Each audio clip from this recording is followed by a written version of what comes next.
ခါကြလို့ဆိုရင်ဒီမှာဗာရေးထားတယ်သူရေးထားတဲ့အတိုင်းကူးရေးလိုက်ရုံပဲ doc type html ပြီးရင် html တက်ရေးမယ် language ကို en ရေးမယ်ပြီးရင်သူက header လာမယ်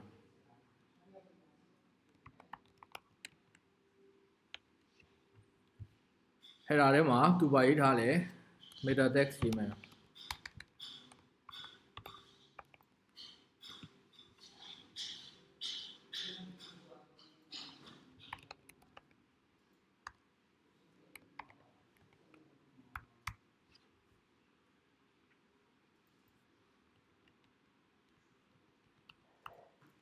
လိုက်ရေးလို့ရတယ်နော်ဖုန်းထဲမှာ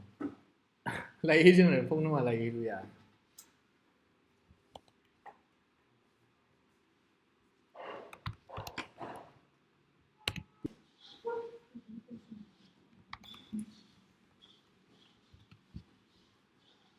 viewport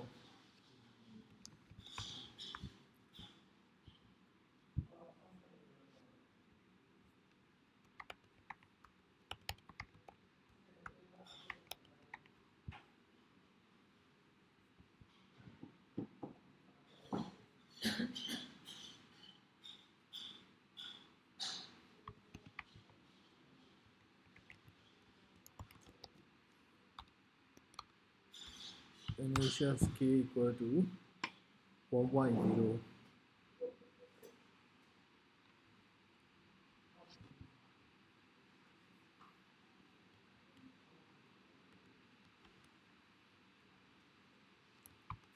ပြီးတော့ title ရေးမယ်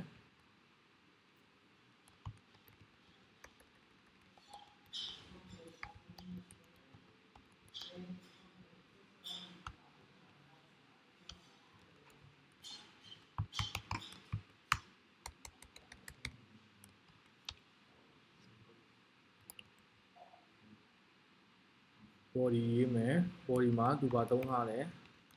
header သုံးထားတယ် header မှာ h1 tag ကိုထည့်ပေးထားတယ်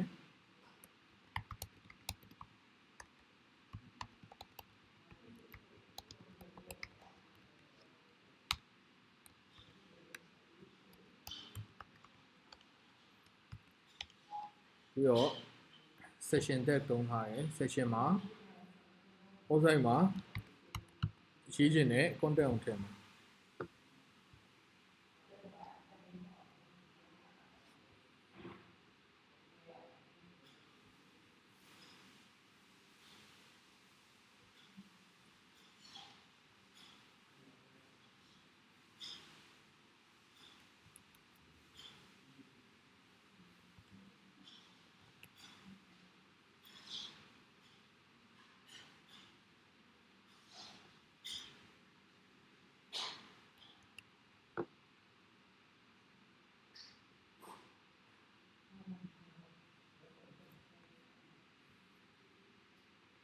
ဆိုရင်ဒီနေ့သင်ခန်းစာမှာပထမဆုံးပါတဲ့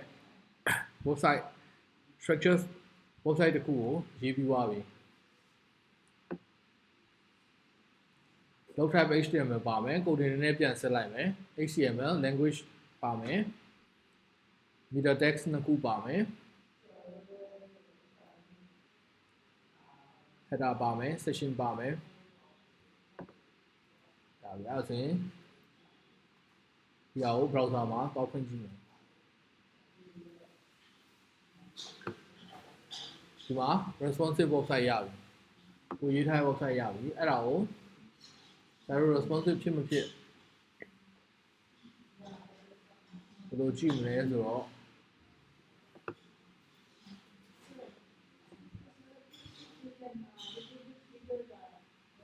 screen ညာ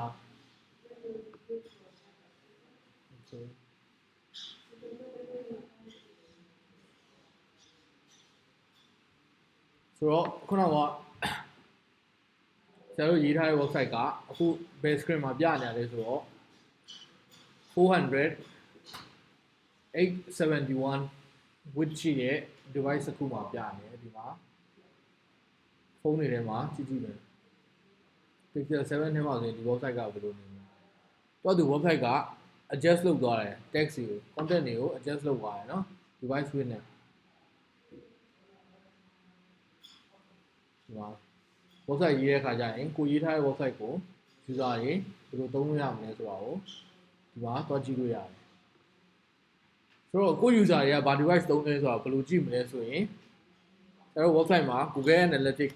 ထည့်ပေးရတယ်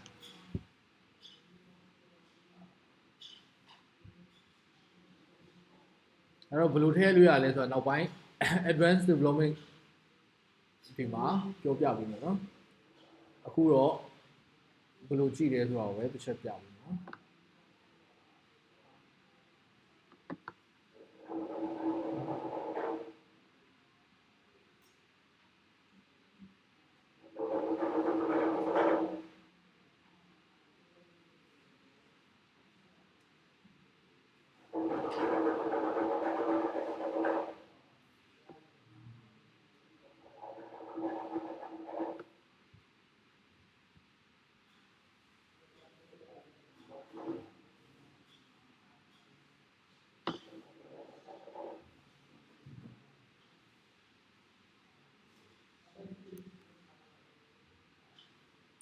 ဒီမှာကို့မှာ user ဘယ်နှယောက်ရှိလဲကို user တွေကဘယ်လို device သုံးလဲဘယ်နိုင်ငံကနေကိုယ့်ရဲ့ website ကိုလာကြည့်ရဲဆိုတာကိုဒီလို analytics လို့ third party software ကိုယ့်ရဲ့ website ထဲမှာ integrate လုပ်ထားမယ်ဆိုလို့ဆိုရင်ဒီမှာလူဘယ်နှယောက်ကြည့်နေလဲဆိုတာကိုကြည့်လို့ရတယ်ဒီမှာဆိုရင်အိန္ဒိယကလူ1000ကျော်ကြည့်တယ်ဘင်္ဂလားဒေ့ရှ်က13000ကျော်ကြည့်တယ်ပြီးရင်နောက်မှာဒီမှာ device တွေ retention တွေဟိုတွေကိုဒီမှာကြည့်လို့ရတယ်ဆိုတော့ကို user ကဘာ device သုံးလဲဆိုတော့ကိုကြည့်လို့ဆိုရင်ကို website ကိုဒီကသူ့ရဲ့ device size နဲ့ fit ဖြစ်မဖြစ်ကို develop လုပ်တဲ့လူကစဉ်းစားပြီးတော့လုပ်ပေးရမယ်ဆိုရင်ပထမ page ကပြီးသွားပြီဒုတိယ navigation bar ကိုCSS ထည့်မယ် CSS ကုတ်ထည့်မယ်ဆိုတော့ဒီမှာဆရာတို့တစ်ခုကြံခဲ့တယ် link real style sheet ဆိုတဲ့ဟာကိုကြံခဲ့တယ်เนาะဆိုတော့ကုတ်မှာ CSS ကုတ်ထည့်ဖို့အတွက်ရေးမယ်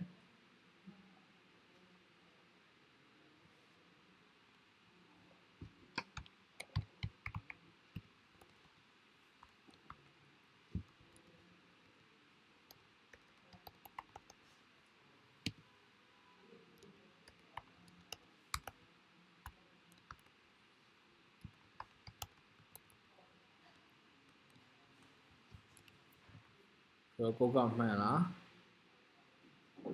STYLE style sheet မှန်တယ်ဆိုရင်ဒီ style sheet ထည့်ဖို့အတွက် file တစ်ခုကိုယ့်ရဲ့ project folder မှာသွားထည့်ရမယ် yle.css တော့ဒီမှာ style sheet ထည့်လိုက်တယ်ဆိုတော့ style sheet မှာသူကဘာရေးထားလဲဆိုတော့ container css class တစ်ခုရေးထားတယ် container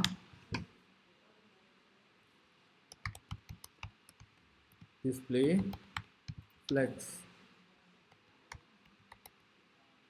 justifying content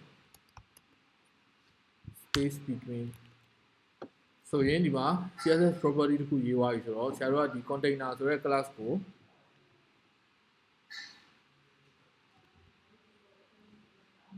CSS မှာ apply လုပ်ပြီးမယ်အဲ့ဒါကိုဆရာတို့ဘယ်မှာ apply လုပ်မလဲဆိုတော့ section မှာသွားထည့်လိုက်မယ် class equal to container ပြီးတော့ paragraph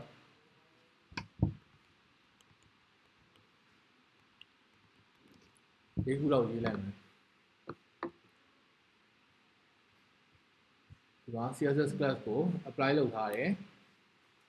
CSS scope ကို style.css ဆိုတဲ့ file ထဲမှာရေးထားတယ်ပြီးရင်ဒီမှာ link ချိတ်ထားတယ် HTML file နဲ့ CSS နဲ့ကို link ချိတ်ထားတယ်เนาะဆိုရင်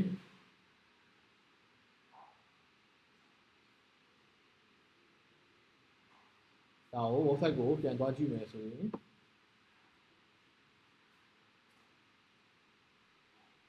ကိုရေးထားတဲ့ website ကဒါမျိုးဖြစ်သွားပြီတော့သူ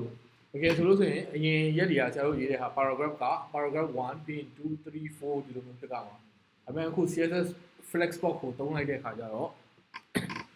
flexbox ကနေပြီးတော့ကိုယ့်ရဲ့ item တွေကိုတော့သူ arrange လုပ်ပေးတယ်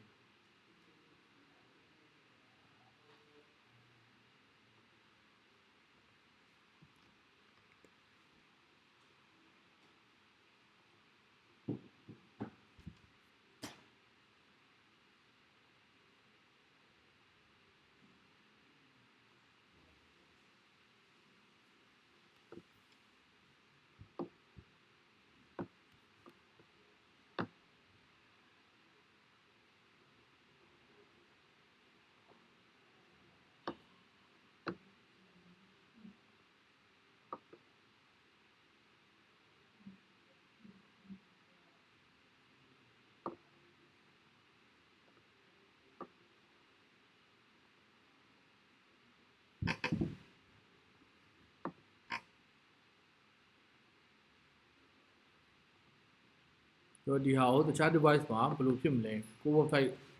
edit လုပ်ထားတဲ့ဟာကိုဖုန်းနဲ့ကြည့်မယ်ဆိုရင်ဘယ်လိုဖြစ်နေမလဲဆိုတော့ပြမယ်ဖုန်းနဲ့ကြည့်ရင်ဒါမျိုးဖြစ်နေဆိုတော့အဲ့ဒါကိုကိုကဘယ်လို fix လုပ်ရမလဲဆိုတော့ကို coding ရေးတဲ့ခါကြလို့ဆိုရင် Google မှာကိုယ့်ကိုရှာရမယ် CSS ပြပေးမယ် flexbox က1 2 3 4 6 7 flexbox ရဲ့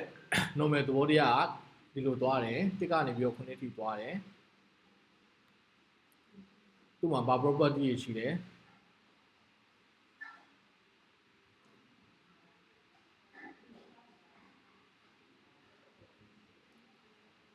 သူရေးထားတယ်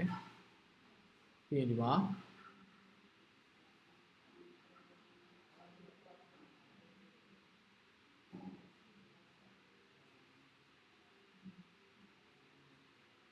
ဖြစ်တယ်အဲ့ဒါဆိုရင်အခုကကျွန်တော်တို့ဘာဖြစ်နေလဲဆိုတော့ flexbox က box တွေကတစ်ခုနဲ့တစ်ခု vertical ဖြစ်နေတယ်ကျွန်တော်တ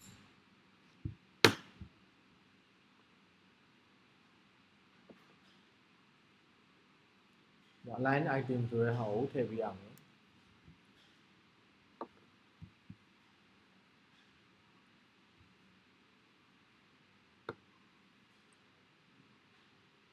ဒီဟာသုံးကြည့်မယ်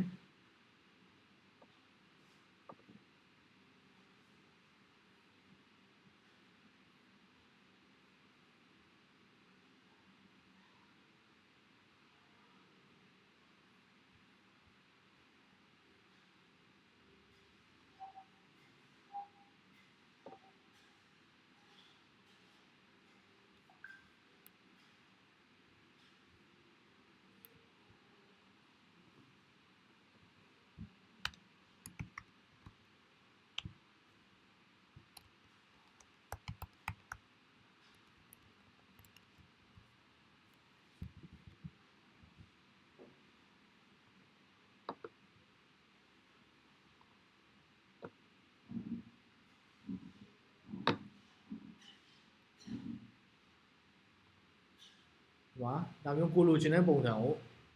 ရှာပြီးတော့ဖြစ်လို့ရတယ်နော်ဥပမာကိုက website မှာပထမဆုံး scratch ဆွဲလိုက်မယ်ပုံထဲမှာစာရွက်တရွက်ထဲမှာ scratch ဆွဲလိုက်မယ်ကို website ရဲ့ဘယ် item တွေကိုဘယ်နေရာ location ချမလဲဆိုတာကို scratch ဆွဲပြီးတော့ကိုလိုချင်တဲ့ပုံစံကိုကြည့်မယ် coding ကိုရှာမယ် content တွေထဲမှာ Mozilla developer code report မှာလည်းသူကအသေးစိတ်ရှင်းပြထားတဲ့ရေးထားတဲ့ဟာရှိတယ်ဒီ W3 school မှာလည်းသူ့ရဲ့ code တွေကိုတွားကြည့်လို့ရတယ်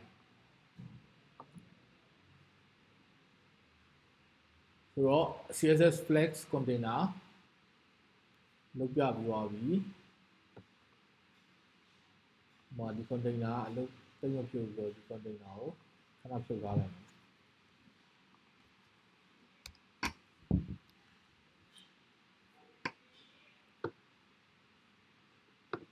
ဆိုရင် CSS property မပါတော့ဘူးဆိုရင်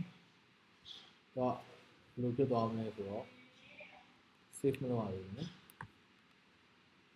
ဒါမျိုးဖြစ်သွားတယ် CSS property မပါလို့ဆိုရင်နော်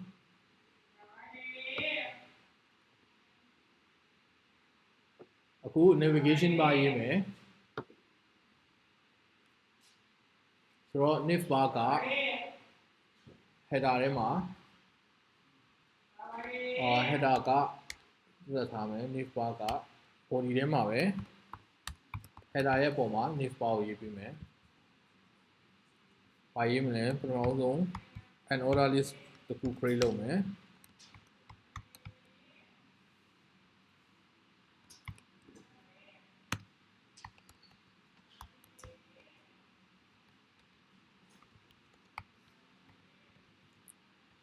index.html ဆိုရဲ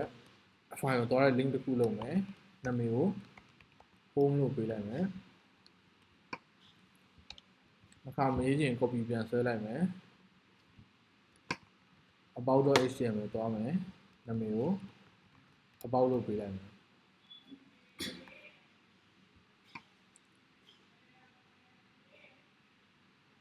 အဲဆိုရင် navigation bar ရပြီဆိုတော့ footer သွားမယ်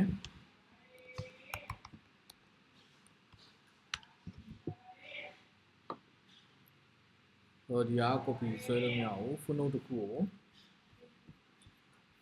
copy ကူးပြီးတော့ခဏထည့်ထားလိုက်မယ်နော်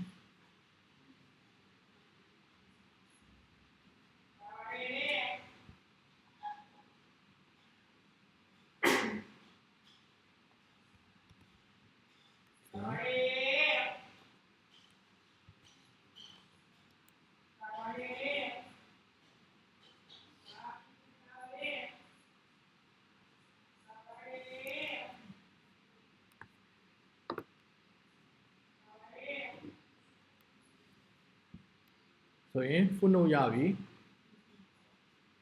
navigation button ရပြီအဲ့ဒါကိုဆရာတို့ပြန်ပြီးတော့ CSS code နဲ့ adjust ပြန်လုပ်ရတယ်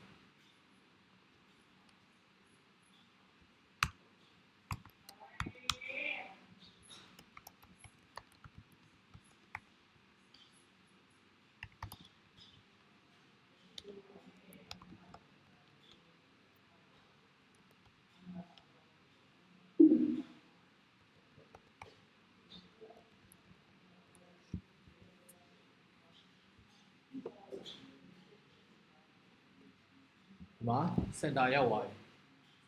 เนาะ